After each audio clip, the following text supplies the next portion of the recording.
Oh hey there, Albert. What you doing? Oh hey Croco, I'm just trying to finish my list to help newcomers know what Metroid games to play first and such. Ooh, that sounds like a great idea. Want some help? Sure, why not? Here you go. My Croco-approved list of Metroid games to play.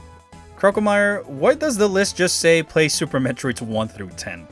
Well, isn't it obvious? They are the best games out there since I'm the boss in all of them. I actually become the main enemy in the 5th one. I'm not gonna even question it at this point.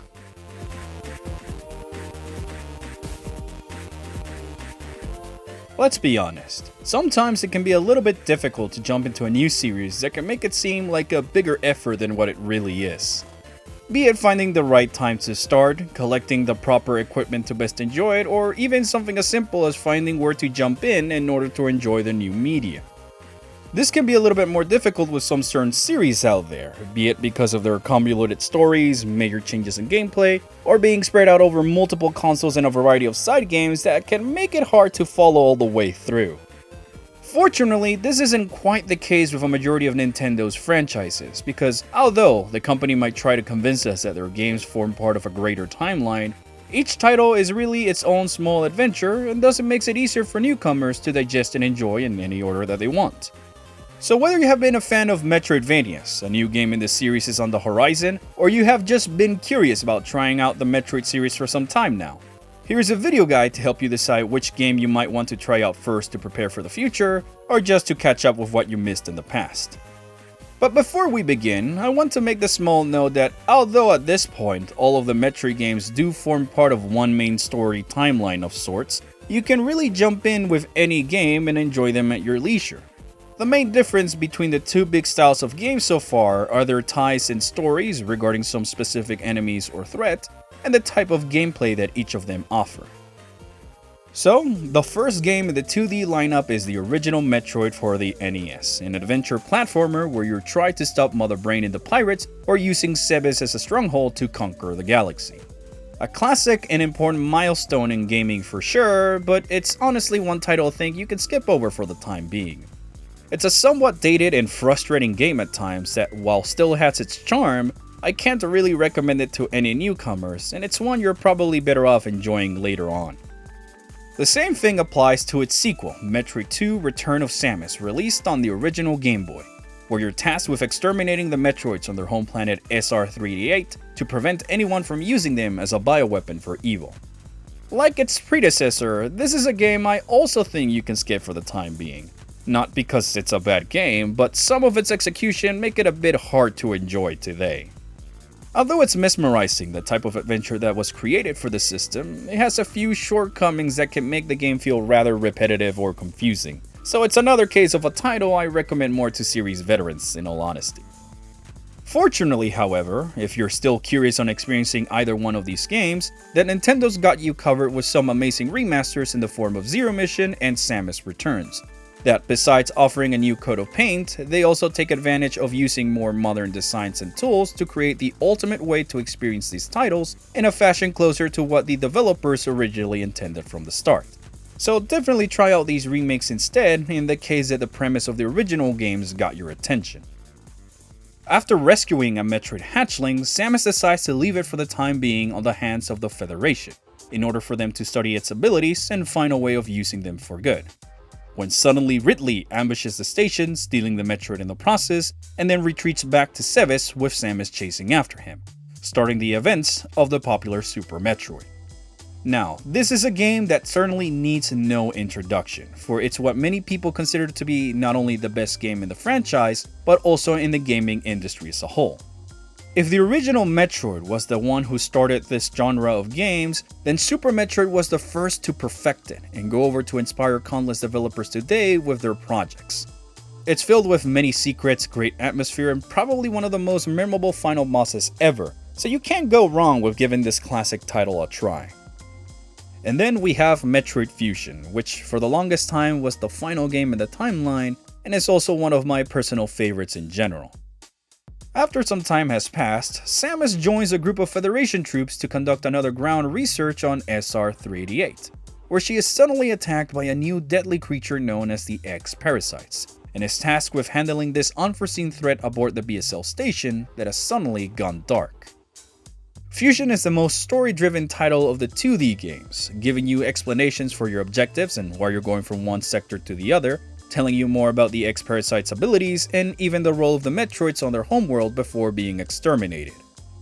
Although the series is well known for having some somber elements to them, Fusion stands out a bit more in my opinion by creating a genuine horror feel with its sound design, setting, visuals, and some bosses that truly make it stand out from the rest and created a true sense of dread in players, which is all the more impressive when you consider the system it was made for.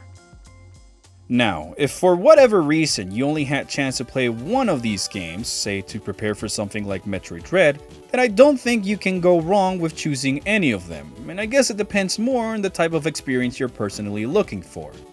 On the one hand, you can try out Super Metroid if you want to see where this genre of games really found its shine, and how it set a standard for the type of experience you should expect from the series. Although, it might be a little bit tricky getting used to how floaty Samus can be at first when compared to the other games.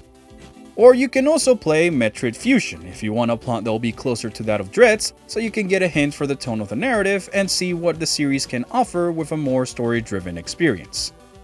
But if you want something that gameplay-wise will be closer to what you might experience in Metroid Dread, then you might want to play Samus Returns, since it was developed by the same team on Mercury Steam, and it features some mechanics that are making a reappearance, such as the melee, counter, and Aeon abilities, alongside a new story lore hinting to the events of future titles, which I touched over in the past in case you're curious. At the same time, you can't go wrong with giving Zero Mission a try as well, since it's what I consider to be the shortest experience from the bunch with the fastest gameplay feel, that offers some new set pieces that weren't featured in the original game and was designed to be completed in different ways, such as using the least amount of items possible. So it offers a lot of replay value from trying to discover its alternate routes. This, of course, is not to say that you can't just jump in and start with Metroid Dread, since producer Yoshio Sakamoto has reassured us that there will be a story recap at the beginning of the adventure that will help you get up to speed with what happened in the past. Moving on to the Prime series, this one's a bit more straightforward to get into, considering it's a proper game trilogy with numbered entries and much similar gameplay styles between each other and a focus on Phazon as the main threat throughout the series. The original Metroid Prime has Samus answering a distress signal of a derelict space pirate vessel, where she not only encounters a rebuilt Meta Ridley, but also learns about their plans in harnessing a new substance called Phazon in the nearby planet Talon 4. And she sets out to put a stop to their plans before it's too late.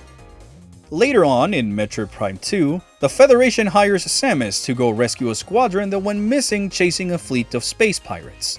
But upon arriving on the mysterious planet Aether, the bounty hunter decides to aid the native Luminov fight off the invading Ing Horde, beings from a dark dimension which was created after a Phazon meteor crashed on the planet, who are trying to consume their world's life energy. And everything comes to a close in Metroid Prime 3, where Dark Samus manages to control the minds of the pirates and uses their forces to launch Leviathan meteors to spread the Phazon in order to control the galaxy. And thus, the Federation fledges a full-scale war against them to stop the spread of the substance with the aid of Samus and other bounty hunters they hired to go behind enemy lines. It shouldn't go without saying, but if you plan on playing these games, you should consider going through them in order. Not so much for plot-related reasons, but more to appreciate the new mechanics that were introduced in each installment, and how the sequels play off the ideas established in the earlier games. But with that said, I really think you can jump in with whichever game piques more your interest, but I would suggest playing the first two games before Corruption, just so you can best enjoy the things that came full circle in the conclusion. Also, keep in mind that these three titles were bundled together in Metroid Prime Trilogy a couple of years ago, that in my opinion is probably the best way to experience them, thanks to some small tweaks made in general after their original release. And thus, we arrive at the remaining side games, that while they still offer fun experiences, some of them don't fully follow the gameplay formula you come to expect from the series, and their stories don't really affect much in the grander scheme of things. So it's once again something I recommend more to seasoned veterans. In Metroid Prime Hunters, the Federation receives a message of a so-called ultimate power in the mysterious Olympic cluster, and so they send Samus to secure it before it falls into the wrong hands.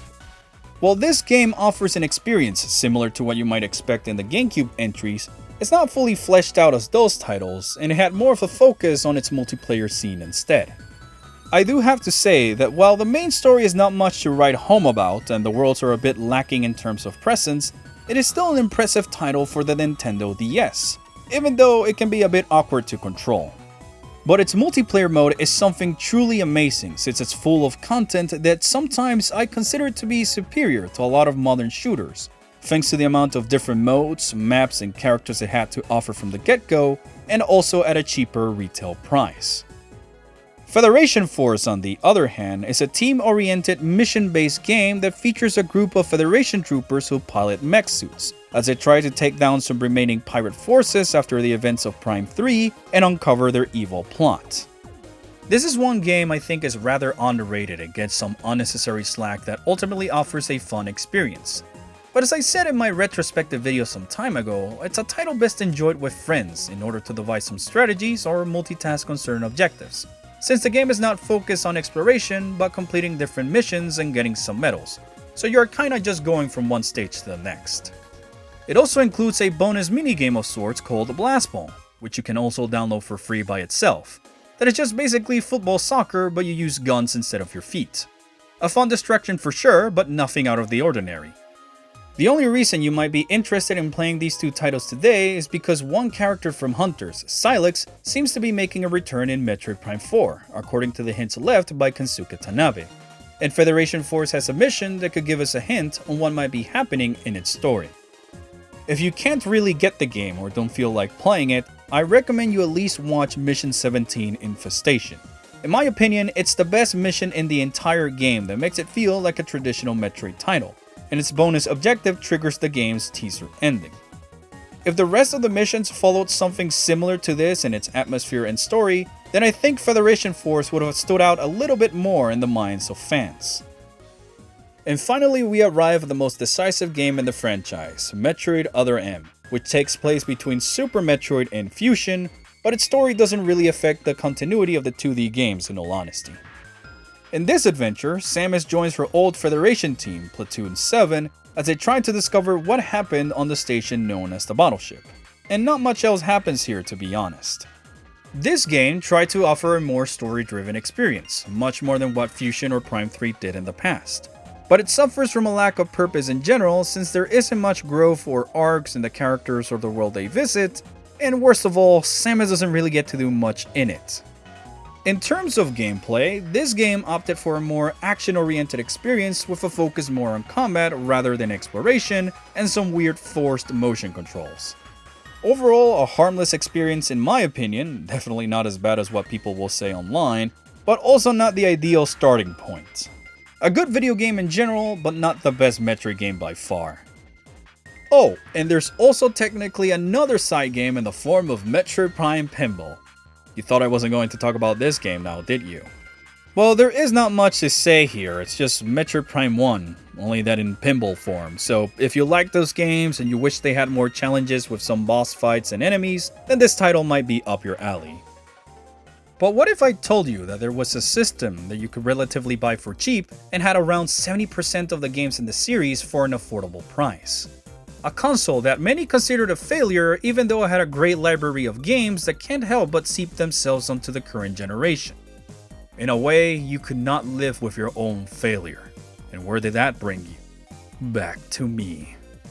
Yes, the Nintendo Wii U, ironically enough, is the best option when it comes to experiencing the series, since you can still access its eShop and download a lot of the older games for cheap thanks to its virtual console. And you'd be hard-pressed not to consider getting one.